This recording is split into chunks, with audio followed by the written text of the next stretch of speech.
Michael Myers' anatomy. When we hear the name Michael Myers, the first thought that comes to mind is a force of irrepressible, unstoppable evil.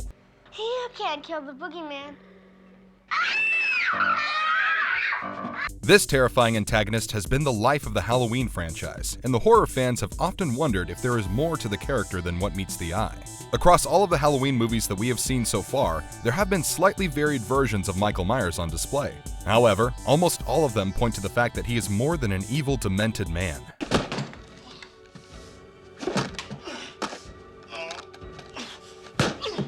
There is something innately superhuman and paranormal about his existence, and his actions suggest that he is actually a supernatural being. While there hasn't been a clear-cut answer to this question, the horror nerds have wondered about the possible supernatural powers that Michael Myers has. After all, there are plenty of instances where he doesn't die from something that could have killed a regular human 10 times over. Happy Halloween, Michael. When John Carpenter returned to the franchise in 2016, he went on to suggest that Michael Myers is part supernatural and not a regular person. He even explained that Michael Myers was like an evil force of nature, and worldly explanations wouldn't be enough to understand the character. In this video, we dive deep into the detailed anatomy of Michael Myers and explore his incredible powers. Stay with us till the end, because we will try to come up with a satisfying answer for his supposedly supernatural abilities. Before we go into our explanation, we have a very small request. If you like our content, please support us by subscribing to our channel. This is a small click for you, but for us, it means a lot. Thank you. Let's begin.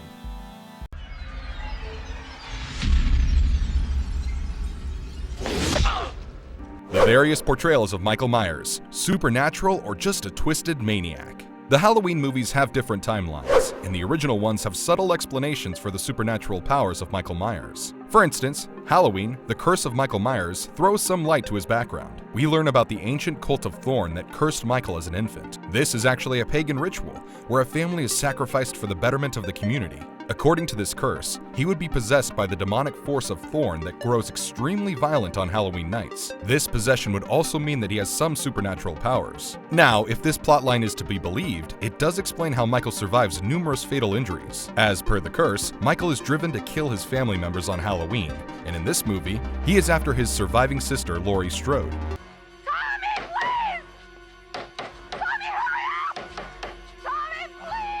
It also adds up to why he keeps coming back. However, this was seen by many fans as an over-explanation of the mysterious monster. Besides, the story seems hastily put together because he did not kill his whole family back in the day and only killed one sister. It also doesn't explain why he kills other people along the way. It probably would have been a perfect fit if the cult somehow managed to curse him later in his life and not as an infant. Voice? It told him to kill his family. Nevertheless, the following sequels conveniently avoided this storyline, and you won't find it anywhere in the Halloween continuity. Remember how the 1978 Halloween movie ended? Michael Myers was riddled with bullets, and we had some creepy shots that showed him breathing heavily, as if he continued to exist somewhere around there.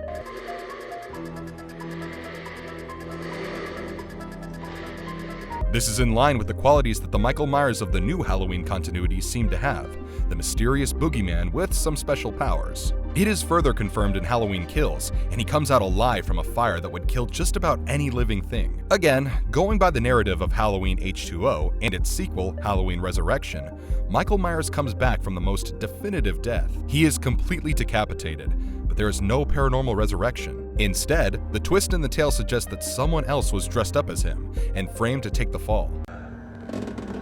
Oh shit, man! Charlie, where the fuck you been at? Rob Zombie possibly came up with the most scientific explanation for Michael Myers. He doesn't seem to have anything supernatural about him in the Halloween reboot, and the closest we get is a hint of psychic connection between Michael and Laurie Strode. He takes on a more Freudian and psychological approach to get into the mind of the maniac, but that doesn't really explain some of his bizarre feats throughout the series. Overall, it has to be said that most storylines lean towards the supernatural angle. And it does make sense, given that Michael Myers has done too many impossible things and survived impossible odds. Now that we have established where we are going with this, let's get on with our theorization. Evil spirits, especially the boogeyman.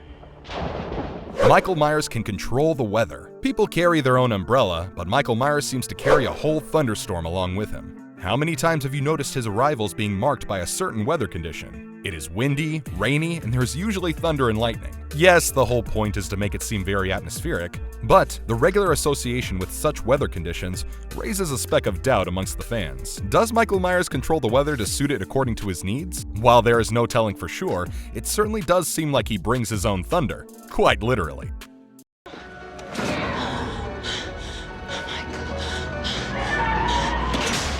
The beastly assassin is a strategist. Did Michael Myers ever read The Art of War?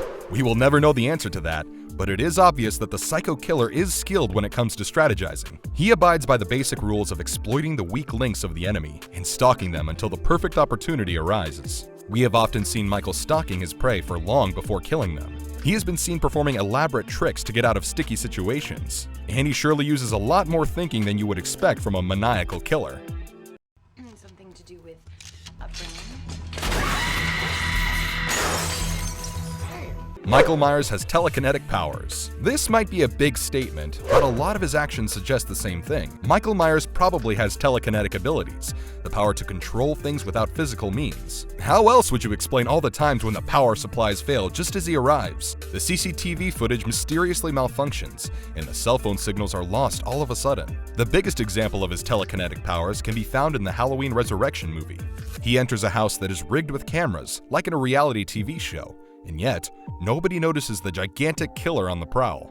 We have often wondered how a crime scene where a literal massacre has taken place is clean all of a sudden. His telekinetic powers would also explain that and support his skills to make bodies and all the mess disappear miraculously. There have been instances where the victim couldn't get away because of something freakish that was positioned at the right place at the right time. All these either mean that he has telekinetic skills, or there are just too many coincidences in the narratives. The choice is yours.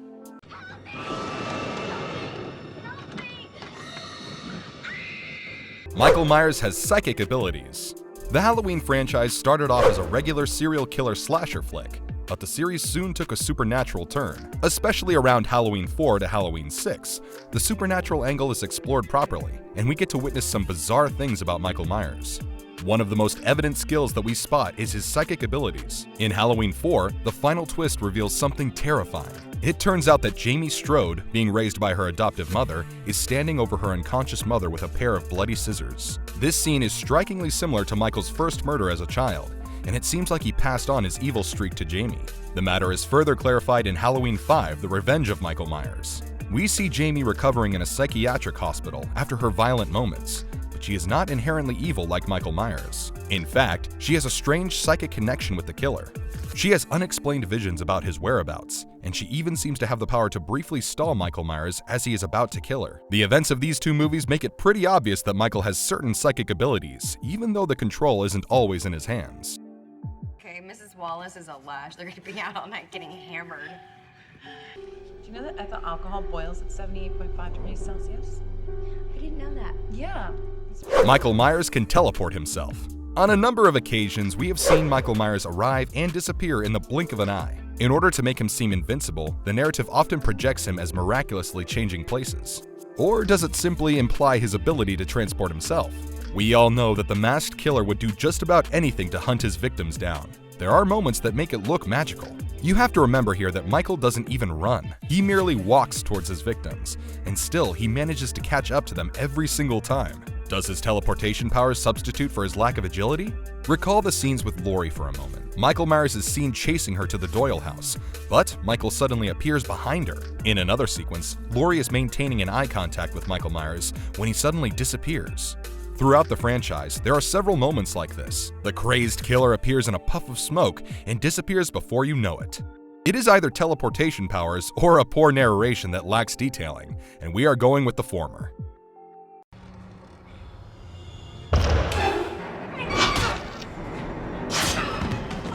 Other supernatural powers of Michael Myers. One of the first things that you will notice about Michael Myers during his gruesome murder sprees is his unbelievable strength. Besides this superhuman strength, he is also a tough and durable man with a crazy tolerance for pain. His incredible physical power allows him to crush the heads of people like crushing tomatoes, and he can smash through walls like they were made of air. We have seen him survive everything from explosions to falling from great heights. He has been shot and stabbed, and eventually, nothing could kill him. This does hint at his immortality, and clearly it would take something remarkably special to get rid of this monster permanently.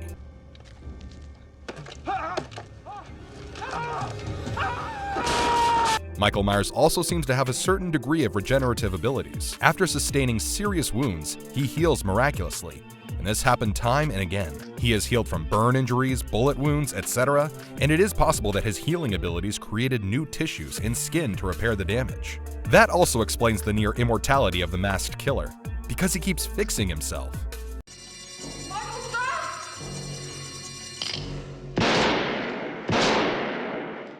How to kill Michael Myers. We have come to the most important question after all this discussion.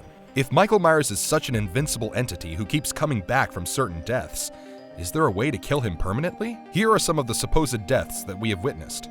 He has been shot, burned alive, thrown from buildings, and even electrocuted, among other things. He just keeps coming back like nothing happened. That makes you think, what if he was destroyed entirely? We are not talking about attacking a particular body part here, but we are suggesting destroying his very existence to the point where his consciousness to utilize his healing skills is not present anymore. Maybe, combining all of the above might prove to be sufficient. If we go by the Cult of Thorn theory, there might be a sinister way of getting rid of this monster. He keeps coming back for his surviving family members. What if there weren't any left to come back for? You get the drift, don't you? All seriousness aside, we have seen some of the most powerful horror villains die when the plot comes to a perfect conclusion.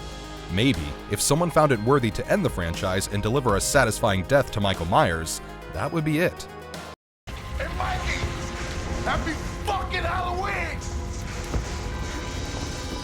Our final words. There might be a million debates surrounding the powers and extensive lore around Michael Myers. One thing we can all agree upon is just how exciting and entertaining this horror antagonist has been. Maybe it is best to allow some mystery to remain. And maybe we should just enjoy the unexplained terror that comes with this masked maniac. And if you liked our content, don't forget to leave a like and subscribe to us if you haven't already. Have a good one and be safe. Thanks, everyone.